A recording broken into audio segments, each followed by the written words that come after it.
सुलेखा अपने दो बच्चे बबली और चीकू के साथ समयपुर नाम के गांव में एक कच्चे मकान में दिन काट रही थी। 2 साल पहले उसकी मांग की लाली छिन गई थी।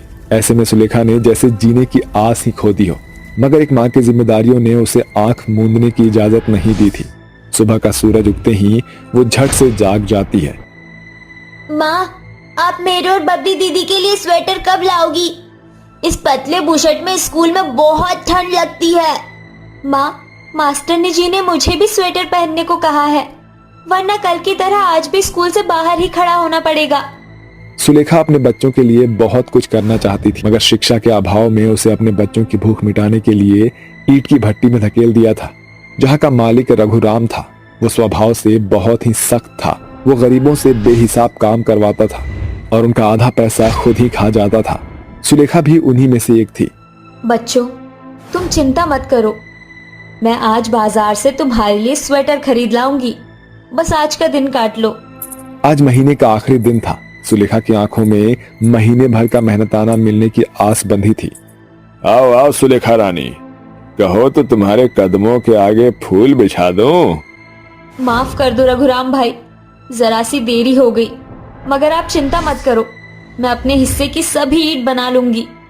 सुलेखा अपनी जल्दी जल्दी ईंट बनाने में जुट जाती है।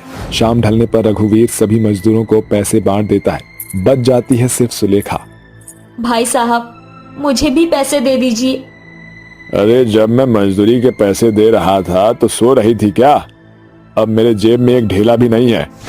तेरा हिसाब अब अगले हफ्ते होगा।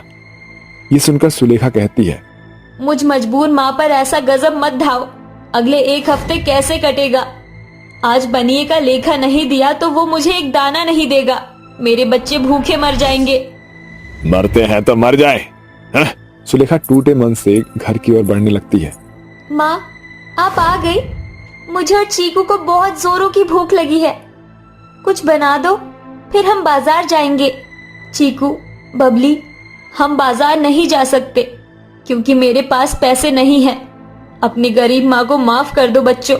मैं तुम्हारी एक ख्वाहिश को भी पूरा करने में खरी नहीं उतर पाई।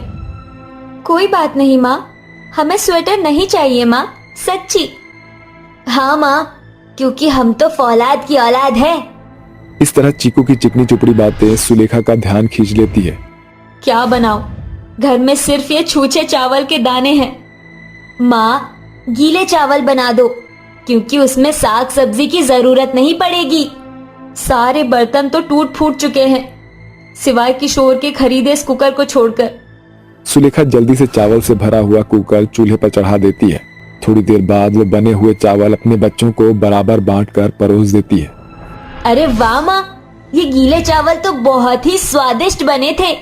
थोड़ा और चावल दे दो। हाँ माँ, मुझे भी आधी कड़छी चावल देना। ये सुनकर सुलेखा का चेहरा फीका पड़ जाता है और जैसे ही वो कुकर के भीतर झांकती है तो कहती है, ये कैसे हो सकता है? मैंने तो कुकर का सारा चावल काच पोंछकर बच्चों की थाली में डाला था, फिर ये कुकर चावल से भरा कैसे? सुलेखा के ऐसा कहते ही एक सुनहरी किरण कुकर को घेर लेती है और कुकर सोने के सांचे में ढल जाता है। साथ ही कुकर के बाहरी छोर पर आंख कान मुंह छिटक पड़ता है। घबराओ मत, मैं एक जादुई कुकर हूँ। जादुई कुकर? क्या तुम हमारी गरीबी मिटाने आए हो? हाँ, मैं जादुई कुकर हूँ। मेरे अंदर खाने का खजाना है। तुम जिस खाने की फरमाइश करोगे मैं वो सारे पूरे कर दूंगा। क्या सचमुच? हाँ बिल्कुल बबली। क्या तुम मेरी खीर खाने की ख्वाहिश पूरी कर सकते हो? बबली के इतना बोलते ही जादुई कुकर के चारों तरफ एक सुनहरी रोशनी इठलाने लगती है और कुकर से निकलती खीर की खुशबू पूरे घर में इठला पड़ती है। आगे बढ़ो बबली, खाओ और बताओ कि कैसी बनी है मुझ जादुई कुकर की खीर। दोनों बच्चे जादुई कुकर में बना खीर खाकर बहुत खुश होते हैं, जिसे देखकर सुलेखा कहती है, शुक्रिया जादुई कुकर, आज तुम्हारी बदौलत मेरे बच्चों को अच्छा खाने को मिला। मगर तुम तो बरसों से हमारे घर में हो, फिर मुझे पता कैसे नहीं चला कि तुम जादुई हो? क्योंकि आज से पहले मैंने अपना जादू कभी जाहिर ही नहीं किया, मगर अब मैं चाहता हूँ कि तुम मुझ जादुई कुकर से अपने घर की गरीबी मिटाओ। जादुई कुकर के जरिए सुलेखा को गरीबी के गड्ढे से बाहर आने का रास्ता दिखाई पड़ जाता है। अगले ही दिन से उसने एक ढाबा खोल लिया था। आधा दिन बीत गया मगर अब तक हमारे ढाबे पर कोई नहीं आया। घबराओ मत सुलेखा, जहाँ चाह होती है वहीं राह होती है। बस लोगों के मुंह एक बार मुझ जादुई कुकर के खाने का जायका लग गया तो उसके बाद उनके कदम भूले भटके भी यहीं आएंगे। कुछ देर बाद जोगिया नाम का एक इंसान उनके ढाबे पर आता है। अरे का मिलेगा तुम्हारे ढाबे में खाने को? कहिए क्या खाना चाहेंगे बाबूजी?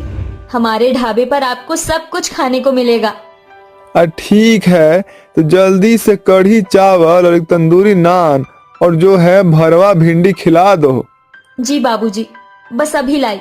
ढाबे पर बैठे ग्राहक के खाने का फरमान सुनकर जादुई कुकर सोने में चमक उठता है और उसके अंदर से एक एक करके सभी खाना बनकर बाहर निकलने लगता है।